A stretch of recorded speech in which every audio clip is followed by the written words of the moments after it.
Welcome back students.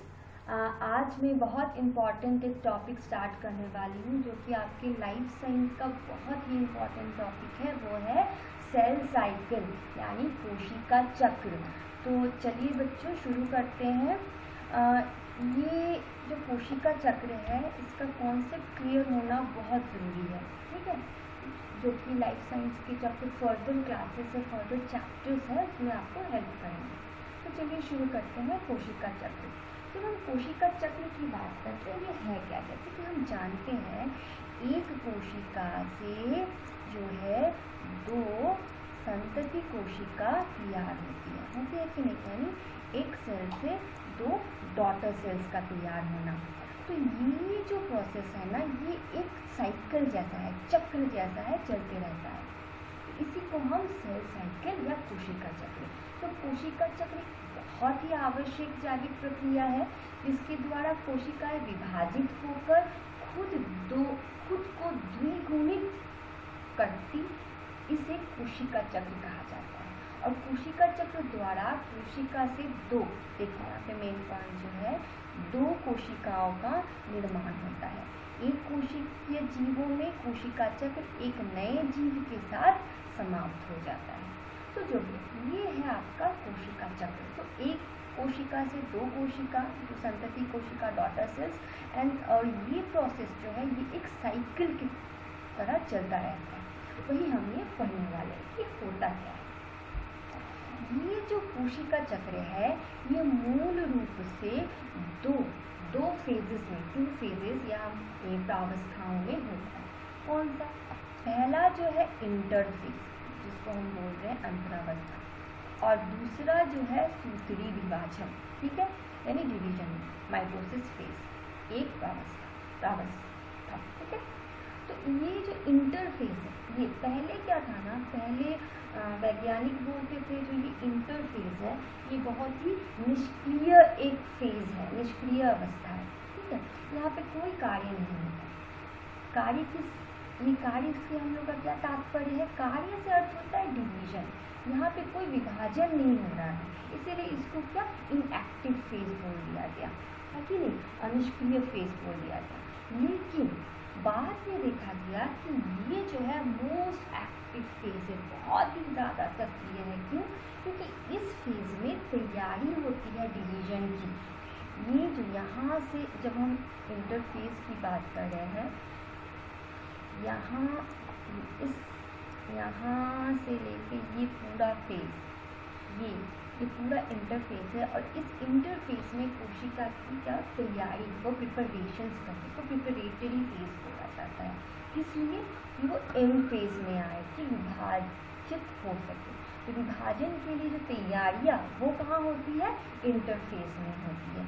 अब देखिए आप लोगों को स्टडी लीव मिलता है ना, आप स्कूल नहीं जाते लेकिन आप लोग को स्टडी लीव मिलता है। तो स्टडी लीव में क्या कहता है? आप इनएक्टिव रहते हैं? नहीं, लोग बहुत ज़्यादा एक्टिव रहते हैं क्योंकि आप तैयारी करते हैं एग्जामिनेशन की। वैसे ये इंटरफेस क्या है? एक प्रिपरेटरी फेज है, या हम बोल सकते हैं एक तैयारी। ये तैयार होते हैं फर्दर डिविजन्स के लिए, ठीक है।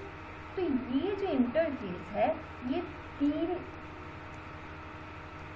प्रावस्थाओं में विभाजित है। एक है जो पहला है वो है G1 फेज, यानी फर्स्ट सूची अंतरकाल प्रावस्था, जिसको गैप फेज भी बोला जाता है। Gap phase, first gap phase 1 या गैप 1 फेज। फिर है सिंथेसिस फेज, ठीक है, जिसको S फेज या संश्लेषण फेज बोला जाता है। और फिर है पूर्व सूची विभाजन अंतरकाल प्रावस्था, यानी G2 या गैप 2 फेज। अब इन फेजों में होता क्या है? पहले आ जाते हैं हम G1 फेज, ठीक है। तो ये G1 या गैप फेज में होता क्या है? ये जो गैप फेज है ना, ये गैप 1 फेज में तैयारी होती है S फेज में जाने के लिए, ठीक है। अब ये S फेज में क्या हो रहा है? इस फेज में होता है DNA सिंथेसिस, ठीक है। DNA सिंथेसिस या बोलते हैं DNA रेप्लिकेशन। अब ये DNA रेप्लिकेशन है नहीं क्या? DNA के कॉपी तैयार करना, यानी एक DNA से और एक DNA कॉपीज तैयार करना, इसी को हम लोग रेप्लिकेशन बोलते हैं। ये कहाँ होता है? S फेज में। ये रेप्लिकेशन, ये डुप्लीकेशन क्यों ज़रूरी है? क्योंकि हमें जो डॉटर सेल्स मिल रहे हैं, जो संतति मिल रही है, वो क्या, हमें कॉपीज तैयार हो रही है। मतलब अगर हम ये देखें, ये एक कोशिका, ये पेरेंट सेल है, ह्यूमंस में देखें तो 46 क्रोमोसोम्स हैं, ठीक है। अब इसका डिवीजन के बाद जो 2 डॉटर सेल्स तैयार होंगे ना, इसमें क्या चाहिए होगी, इसमें भी 46 चाहिए। तो जब क्रोमोसोम्स डबल हो रहे हैं तो डबल के लिए क्या चाहिए, डिवीजन्स चाहिए। तो वही उसी के लिए यहाँ पे क्या सिंथेसिस होता है, हाँ, डीएनए सिंथेसिस या डीएनए रेप्लिकेशन। अब G1 फेज की बात कर जब हैं तो ये S फेज में जाने की तैयारी होती है G1 फेज में। तो G1 फेज में क्या क्या होता है? पहली बात है, G1 फेज में प्रोटीन की, बहुत सारे प्रोटीन्स की आवश्यकता होती है, एंजाइम्स की ज़रूरत होती है। यहाँ पे इस फेज में जब डीएनए रेप्लिकेशन की बात करते हैं तो बहुत ही ज़्यादा किसकी आवश्यकता होती है, एंजाइम्स की। और ये एंजाइम्स कहाँ से तैयार होती हैं, प्रोटीन से, है कि नहीं। तो प्रोटीन्स की तैयारी, एंजाइम्स की तैयारी, और ये प्रोटीन्स और एंजाइम्स के लिए हमें क्या चाहिए, प्रोटीन्स और एंजाइम्स के लिए चाहिए हमें काफ़ी सारे आरएनए, ठीक है।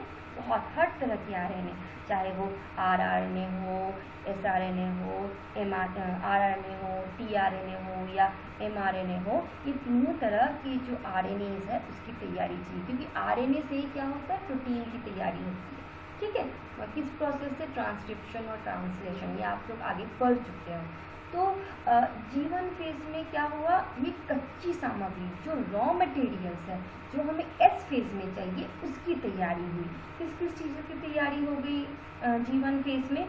G1 फेज में तैयारी हो गई प्रोटीन्स की, एंजाइम्स की, खूब सारे आरएनएस की, ठीक है।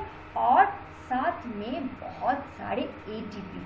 ATP क्यों चाहिए? क्योंकि ATP क्या है, ATP एनर्जी करती है, ऊर्जा मिलती है ATP से, और इस ऊर्जा को ऊर्जा की तैयारी के लिए ही चाहिए क्या, ATP, जिससे इस एनर्जी से वो क्या सके, फर्दर प्रोसेस को कंटिन्यू कर सके, ठीक है।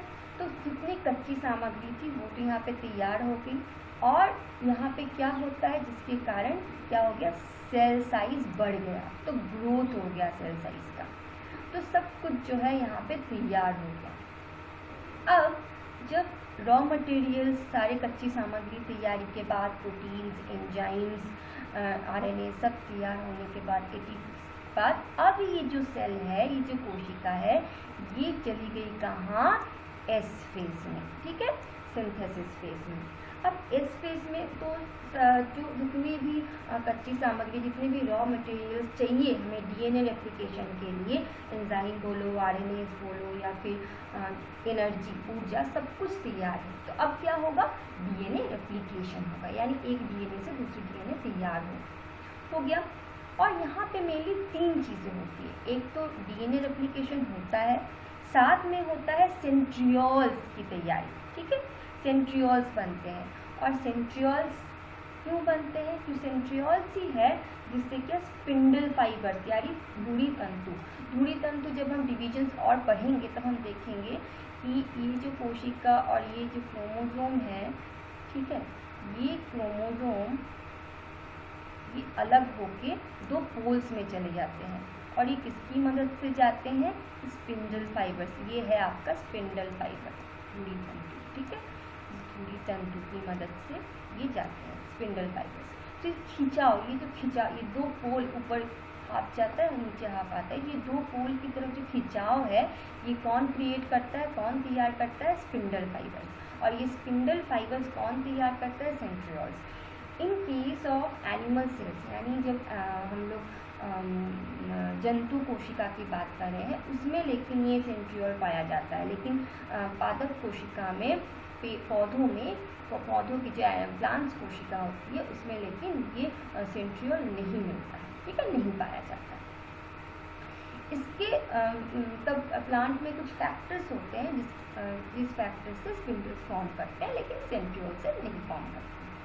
तो और साथ में, तो पहला क्या हो गया, डीएनए सिंथेसिस, दूसरा हो गया spindle fibres formation, spindle fibres की तैयारी, और तीसरा जो होते हैं हिस्टोन प्रोटीन्स। हिस्टोन प्रोटीन से हमें मालूम है कि कुछ प्रोटीन्स होते हैं इस प्रोटीन्स के चारों ओर, ठीक है, कुछ प्रोटीन्स होते हैं, इस प्रोटीन्स के चारों ओर क्या होता है, डीएनए जो है बधा हुआ होता है। हाँ, ये कॉइल होता है डीएनए, और ये जो स्ट्रक्चर है, स्ट्रक्चर फॉर्म करता है न्यूक्लियोसोम, ठीक है, न्यूक्लियोसोम। तो ये तैयारी कहाँ होती है, एस फेज में। आप किसी किसी बुक में देखेंगे कि ये जो न्यूक्लियोसोम की जो तैयारी है वो किसी बुक में G1 फेज में भी लिखा हुआ है, किसी बुक में एस फेज में लिखा हुआ है। तो इसमें गलत कोई बात नहीं, क्योंकि जब हम लोअर यूकैरियोट्स की बात करते हैं तब उसमें क्या 50 से 51% जो है न्यूक्लियोसोम या हिस्टोन प्रोटीन्स की तैयारी G1 में हो जाती है। लेकिन जब हम हायर यूकैरियोट्स की बात करते हैं और उन्नत यूकैरियोट्स की बात करते हैं तो उसमें क्या होता है, ये न्यूक्लियोसोम जो या हिस्टोन प्रोटीन्स जो है ये एस फेज में 80% 80% तैयार हो जाते हैं। तो ये तीनों चीज़ें, डीएनए रेप्लिकेशन, सेंट्रियोल का डिवीजन, जो स्पिंडल फाइबर फॉर्मेशन तैयार होने में ज़रूरी है, और साथ में हो गया आपका हिस्टोन प्रोटीन की तैयारी। ये तीनों चीज़ हो गया कहाँ, एस फेज में। अब जो कोशिका है अब वो घुस गया कहाँ, एस फेज से G2 फेज में, यानी गैप 2 फेज। अब गैप 2 फेज में क्या हो रहा है, गैप 2 फेज में और तैयारी की जो कोशिका है और तैयार हो रही है किसके लिए, एम फेज में जाने के लिए, डिवीजन फेज में जाने के लिए, ठीक है, एम प्रावस्था में जाने के लिए ये तैयार होती है। तो इस तैयारी के लिए क्या क्या चाहिए, इस तैयारी के लिए चाहिए, सबसे पहली बात है कोशिका का जो केंद्रक है, हाँ, जो न्यूक्लियस है वो उसका विभाजन, यहाँ पे जो ऑर्गेनेलीज है यानी जो कोशिका अंगक है उनका विभाजन। एक जो बहुत इम्पॉर्टेंट चीज़ होता है कि धुरी तंतु, जिसको हम लोग बोल रहे हैं स्पिंडल फाइबर्स, वो धुरी तंतु तैयार यहाँ होगा। ये स्पिंडल फाइबर्स का जो फॉर्मेशन है, तैयारी है, वो लेकिन G2 फेज में ही होगा, ठीक है। और इसको तैयार होने के लिए हमें स्पेशल एक प्रोटीन की आवश्यकता होती है, और वो प्रोटीन की तैयारी यहाँ होती है। तो वो प्रोटीन कौन है, वो प्रोटीन है ट्यूब्यूलिन। ये बहुत इंपॉर्टेंट क्वेश्चन पूछा जाता है, ट्यूब्यूलिन,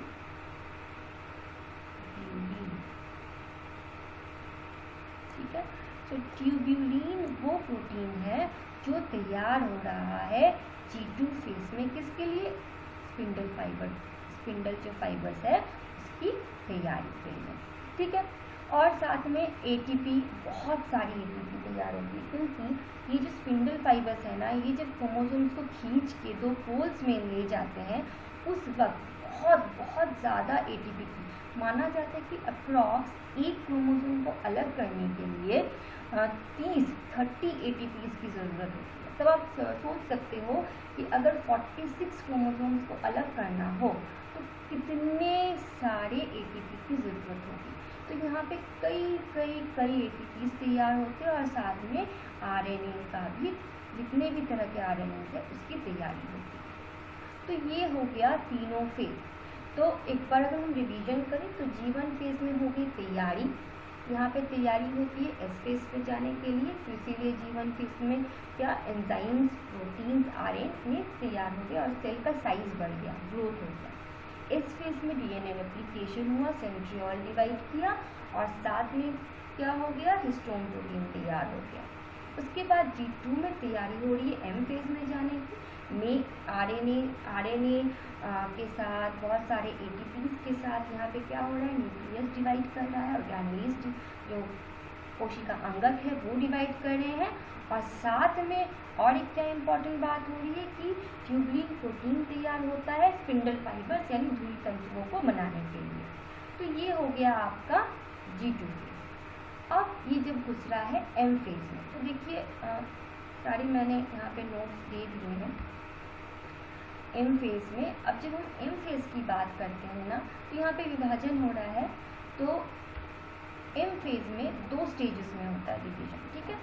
एक को बोला जाता है कैरियोकाइनेसिस और दूसरा है साइटोकाइनेसिस। कैरियोकाइनेसिस, अगर हम ये टर्म देखें, ये नाम देखें, तो ये 2 शब्दों से बना है। कैरियो यानी कैरियन, कैरियन का अर्थ होता है न्यूक्लियस, तो ये वर्ड आया है कैरियन से, जिसका अर्थ होता है न्यूक्लियस यानी केंद्रक, ठीक है। और काइनेसिस का मतलब होता है तोड़ना, विभाजन, तो यहाँ पे न्यूक्लियर डिवीजन हो रहा है, यानी न्यूक्लियस जो है, केंद्रक जो है वो विभाजित हो रहा है, ठीक है, विभाजित हो रहा है। तो ये चार फेजेस में होते हैं, ठीक, 4 अवस्थाओं में होती है, प्रोफेज, मेटाफेज, एनाफेज और टेलोफेज। और इसके बाद जब हम और नेक्स्ट वीडियोस में जब हम माइटोसिस और मियोसिस के बारे में पढ़ेंगे, तब इन फेजेस के बारे में मैं आपको डिटेल्स में पढ़ाऊंगी। आप अभी ये जान लीजिए कि ये 4 फेजेस में होता है कैरियोकाइनेसिस, केंद्रक विभाजन। इसके बाद हो गया क्या, साइटोकाइनेसिस, यानी कोशिका द्रव्य का विभाजन। यानी अब अगर यहाँ पे क्या था, एक सेल था, यहाँ से शुरू हो रहा था, है ना, यहाँ से शुरू हो रहा था एक सेल, ये एक कोशिका बढ़ते बढ़ते डिवाइड होती, यहाँ से तैयारी हुई, और जब यहाँ पे ये एंड में आ गया तब तैयार हो गया 2 कोशिकाएं, यानी ये था पेरेंट सेल और ये डिवाइड होके बन गया 2 डॉटर सेल, ठीक है। अच्छा, ये तो हो गया आपका एम फेज का इंट्रोडक्शन। अब आ जाता है G0 फेज। ये G0 या G0 फेज है क्या, ये आप ध्यान से सुनिए। अब देखिए, एक कोशिका यहाँ से आरंभ हुई, ये डिवाइड करके यहाँ पे आके 2 हो गया। अब ये क्या, ये चाहे तो ये फिर से डिवीजन में, साइकिल में घुस के फिर ये और फर्दर डिवाइड कर सकते, आगे और विभाजन हो सकता है। लेकिन अगर मान लीजिए ये कोशिकाएं अब ये कोशिका चक्र में नहीं घुस रहे हैं, ये इनको अब कोई दूसरा काम करना है। अगर हम प्लांट्स में देखें तो हमें मालूम है मेरिस्टेमेटिक टिश्यूज, ठीक है, मेरिस्टेमेटिक टिश्यूज। अब ये मेरिस्टेमेटिक टिश्यूज या मेरिस्टेमेटिक जो उत्तक होते हैं, ये क्या, ये इनमें डिवीजन चलते रहता है ना, इसमें विभाजन चलते रहता है। तो ये क्या, डिवाइड करेंगे, डिवाइड करके फिर एंटर कर जाएंगे सेल साइकिल में। अब ये क्या कर रहे हैं, अब डिवीजन के बाद अगर इनको कुछ और बनना है, मान लीजिए इनको बनना है पैरेन्काइमा सेल, ठीक है, अब इनको बनना है पैरेन्काइमा सेल, पैरेन्काइमा बनना है। अगर इनको पैरेन्काइमा बनना है तो इनको क्या करना होगा, इस डिवीजन में ये नहीं जाएंगे, है कि नहीं जाएंगे, ये अब पैरेन्काइमा बन जाएंगे, ठीक है। तब इस प्रोसेस को हम बोलेंगे डिफरेंशिएशन, यानी जब कोशिका विभाजन के बाद ये फर्दर डिवीजन, फर्दर और आगे विभाजित नहीं हो रही है, लेकिन ये कुछ खास कार्य करने के लिए, महत्वपूर्ण कार्य करने के लिए दूसरे उत्तक में परिवर्तन हो रहे हैं, दूसरे टिश्यूज या सेल्स में परिवर्तन हो रहे हैं, उसको हम बोलेंगे डिफरेंशिएशन। तब अब देखिए, ये जो कोशिका तैयार हो रही है ना, एक सेल से जब ये 2 डॉटर सेल्स तैयार हो रहे हैं, तो इसके साइज में ना बहुत छोटे होते हैं। तो ये क्या करते हैं, ये पहले घुस जाते हैं G1 फेज में, G1 फेज में घुस के ये अपना साइज इंक्रीज कर लेते हैं और फिर क्या होते हैं, बाहर निकल जाते हैं, और तब ये बन जाता है G0।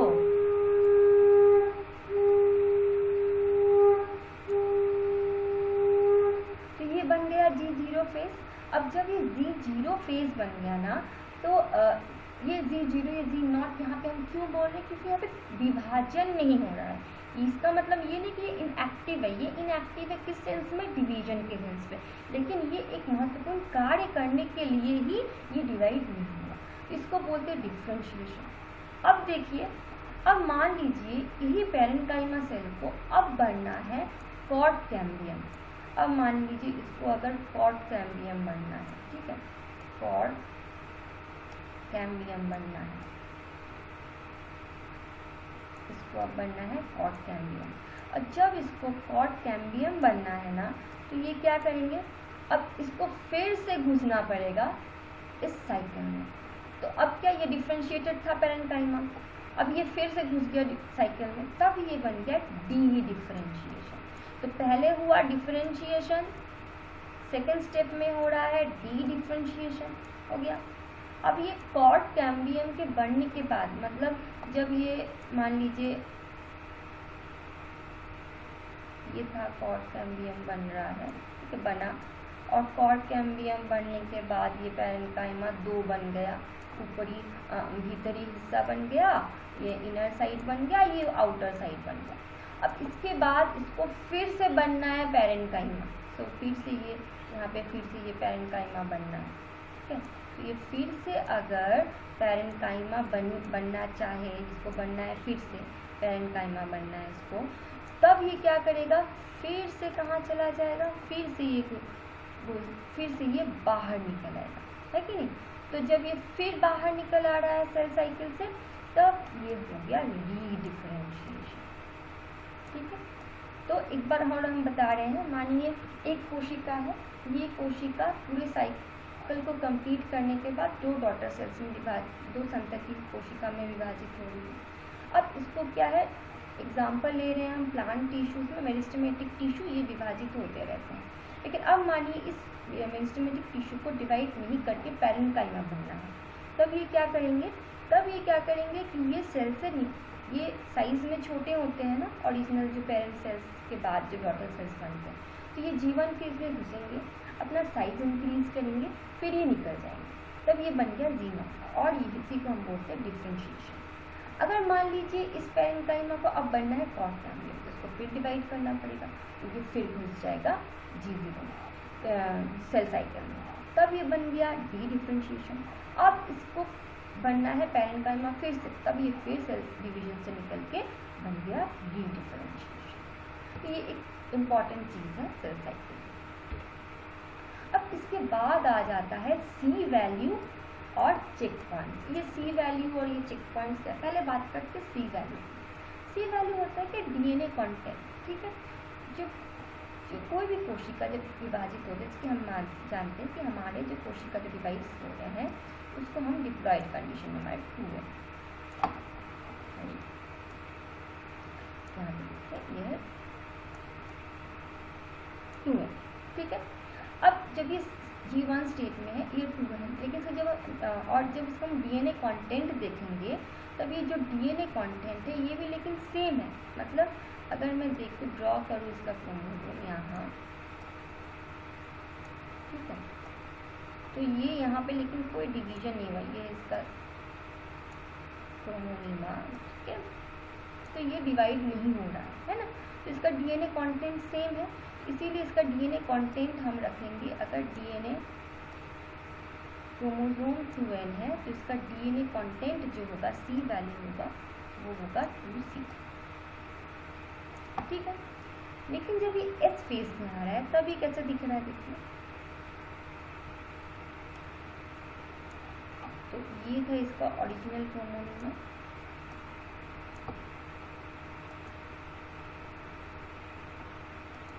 और अब जब ये डिवाइड कर रहा है, जब ये डिवीजन हो गया, और यहाँ पे जो है ये भी विभाजन हो रहा है, यानी इसके आर्म्स तैयार हो रहे हैं। अगर मैं इसको और एक बार ड्रॉ करके दिखाऊं तो आपको समझ में आएगा कि ये जो है, ये था ऐसा, इसके आर्म्स तैयार हो गए हैं, है ना, इसके अब आर्म्स तैयार हो गए हैं, लेकिन ये अलग नहीं है लेकिन क्रोमोसोम से। तो ये था इसका ओरिजिनल क्रोमोसोम, और जब ये डिवाइड किया तो ये अब यहाँ देखिए, तो ये डबलिंग हो गया। तो अब इसका अगर हम सी वैल्यू देखें, तो ये तो था 2n, क्रोमोसोम तो सेम है, क्रोमोसोम डिवाइड नहीं कर रहा है, लेकिन डीएनए कंटेंट में डबलिंग हुआ, तो ये बन गया 4C, ठीक है।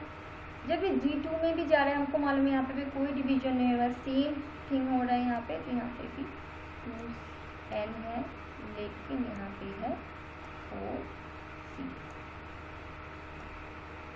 ठीक है। लेकिन जब ये M फेज में गया, जब ये डिवीजन के बाद यहाँ से स्टार्ट हुआ था एक सेल, और ये डिवाइड करने के बाद जब ये 2 सेल बन गए, जब ये 2 सेल बन गए ना, 2 कोशिकाएं बन गई डॉटर सेल्स, तब इसमें अलग अलग हो गए। तो अब क्या हो गया, ये हो गया 2n, ये भी 2n। लेकिन जब हम कंटेंट की बात कर रहे हैं डीएनए कंटेंट की, तब लेकिन ये भी हो गया 2c और ये भी। तो मेरे ख्याल से अब आप लोगों को समझ में आ गया होगा कि ये सी वैल्यू है। सी वैल्यू जो डीएनए कंटेंट है इसको मेजर किया जाता है पिकोग्राम, ठीक है, पिकोग्राम से मेजर किया जाता है। अब मैंने एग्जांपल है डिप्लॉयड सेल्स का। डिप्लॉयड सेल देखिए पहले इनिशियली 2c 2n और इसका कंटेंट भी 2c, क्योंकि क्रोमोसोम डिवाइड नहीं कर रहा है, ये दिमाग में रखिएगा, यहाँ पे क्रोमोसोम डिवीजन नहीं हो रहा है, ठीक है। लेकिन यहाँ पे इसका डीएनए कंटेंट डबल हो, डीएनए सिंथेसिस होकर ये 4c किया, G2 फेज में रही हुआ, लेकिन डिवीजन के बाद जब 2 सेल्स हुए तब लेकिन फिर से ये 2n और 2c बन गए, तो अलग। तो ये है आपका क्या कहते हैं सी वैल्यू। अब आ जाते हैं चेक पॉइंट्स। ये चेक पॉइंट्स क्या है? चेक पॉइंट्स वो फैक्टर्स है जो कि सेल साइकिल ठीक से चल रहा है कि नहीं, जो तैयारियां हैं वो ठीक से हुई है कि नहीं, उस तैयारी को चेक करने के लिए। जैसे मान लीजिए अगर हम G1 की बात करें, अगर हम G1 की बात करें तो ये जो G1 है, ठीक है, G1 में ये डीएनए डैमेज हुआ तो नहीं है कि नहीं, डीएनए डैमेज ठीक तरीके से हो रहा है कि हुआ तो नहीं, या फिर हम बोल सकते हैं कि किसी तरह का जो प्रोटीन से एंजाइम्स जो तैयार हो रहे हैं वो ढंग से हो रहा है कि नहीं, तो ये सब चेक होगा। तो ये G1 फेज में जब G1 फेज का एंड होता है तब ये चेक पॉइंट 1 कहाँ स्टार्ट होता है? इस G1 के एंड में। इस चेक पॉइंट 1 को रेस्ट्रिक्शन चेक पॉइंट भी बोला जाता है, रेस्ट्रिक्शन पॉइंट भी बोला जाता है, ठीक है।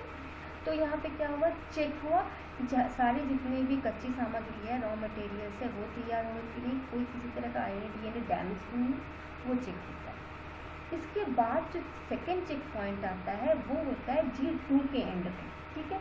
तो ये क्या चेक करता है? जो डीएनए रेप्लिकेशन ढंग से हुआ कि नहीं, सेल साइज जो है वो ठीक से हुआ कि नहीं, और इम्पॉर्टेंट चीज़ जो है कि ट्यूबुलिन प्रोटीन तैयार हुआ कि नहीं। अगर ट्यूबुलिन प्रोटीन तैयार नहीं होगा तो क्या होगा? स्पिंडल फाइबर्स, तो धुरी तंतु है वो तैयार नहीं होंगे, और अगर धुरी तंतु तैयार नहीं हो तो क्रोमोसोम जो दो अलग छोर में जो जाते हैं, पॉइंट्स में, पोल्स में जो जाते हैं, जो पोल्स में जाते हैं, जैसे कि अगर ये जो 2 पोल्स में जा रहे हैं, जो 2 पोल्स में जाते हैं क्रोमोसोम्स, जैसे कि यहाँ पे मैंने पहले भी बताया था, ये जो आर्म्स मान लीजिए तैयार हो गए हैं, ठीक है। अब ये अलग होंगे तो ये यहाँ पे जो काइनेटोकोर है वो काइनेटोकोर के साथ स्पिंडल फाइबर्स अटैच हुए कि नहीं। अगर ये अटैच नहीं होंगे तो ये अलग नहीं होगा, तो पोल्स में ही जाएंगे। मान लीजिए एक तैयार हो रहा है, एक तैयार नहीं हुआ, तो क्या होगा? अलग पोल में इन लोग को प्रॉब्लम होगी ना, इस जो क्रोमोसोम से उसको 2 पोल्स में जाने से। इससे क्या होगा? डिवीजन प्रोसेस ठीक से नहीं होगा, और अगर विभाजन का जो प्रक्रिया है ये अगर ठीक ढंग से ना हो तो फ्यूचर में बहुत सारे प्रॉब्लम्स आएंगी। तो ये चेक कौन करता है? Check point 2। और जो फाइनल जो है वो होता है मेटाफेज में। मेटाफेज में जो मैंने यहाँ पे बताया कि यहाँ पे तैयार हो रहा है स्पिंडल फाइबर, तो स्पिंडल फाइबर की तैयारी के लिए ट्यूबुलिन प्रोटीन, उसकी तैयारी यहाँ पे ढंग से हुई कि नहीं, वो चेक करता है चेक पॉइंट 2। और चेक पॉइंट 3 ये चेक होता है कि ये अटैचमेंट ढंग से हुआ कि नहीं। अगर अटैचमेंट की हम जानते हैं, हम पढ़ेंगे कि मेटाफेज में जो है सारे क्रोमोसोम वो इक्वेटर में रहते हैं ना, बीच बीच अरेंज रहते हैं, इक्वेटर में अरेंज रहते हैं सारे क्रोमोसोम्स, ठीक है। तो ये जब इक्वेटर में अरेंज, तो यहाँ से ही ये पोल्स में जाएंगे, तो यही अगर अटैचमेंट ढंग से नहीं हुआ तो वो पोल्स में नहीं जाएंगे। वो अगर पोल्स में ठीक से क्रोमोसोम्स नहीं गए तो डिवीजन ठीक से नहीं हुआ। वही है आपका मेटाफेज, यही है आपका थर्ड चेक पॉइंट। तो ये चेक पॉइंट्स जो काम कैसे करते हैं? ये काम करते हैं कुछ साइक्लिन प्रोटीन्स हेल्प करते हैं, और ये साइक्लिन प्रोटीन्स क्या तैयार करते हैं? CDK, साइक्लिन डिपेंडेंट काइनेज, इस एंजाइम्स की मदद से। तो ये था हमारा सेल साइकिल तो बच्चों आप ये वीडियो ध्यान से देखिएगा। जहाँ आपको प्रॉब्लम लग रहा हो समझने में, प्लीज़ कमेंट बॉक्स में कमेंट कीजिए।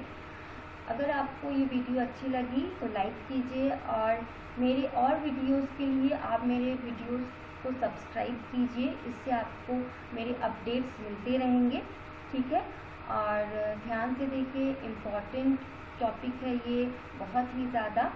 तो ठीक है बच्चों, मैंने कोशिश की कि आपको इस टॉपिक से जो कॉन्सेप्ट है सेल साइकिल का वो आपको क्लियर मिल सके, ठीक है। धन्यवाद और स्टे ट्यून्ड।